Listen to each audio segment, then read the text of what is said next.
Okay mga boss, meron lang tanong. Ang nakakatakot lang kapag raw ang food, aggressive sila.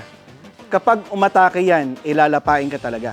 Ang sinasabi niya doon, kapag ang pagkain daw ng isang aso ay raw food, magiging aggressive daw yung mga aso. Kasi yung raw food, karne yun, na parang na-associate nila sa laman ng tao, na kapag kumain ng aso nun, parang naghahanap siya ng laman at ng dugo. Yan ay isang napakalaking pagkakamali.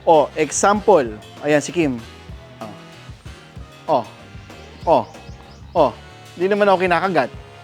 Di ba? Galing ako sa production nito. Ano to, meron pang raw food yung kamay ko, pero ba't di niya ako kinakagat at di niya ako nilalapa? Isa pa example, kung talaga magiging aggressive. Halimbawa to, si Asmus.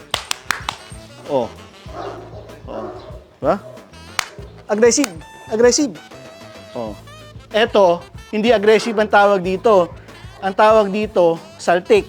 Kapag kayo ay interesado sa Supero Raw Dog Food, ang isipin po ninyo ay hindi po magiging aggressive ang mga alaga nyo. Comment lang ng Supero Raw Dog Food sa baba para sa link kung saan pwede mag-order.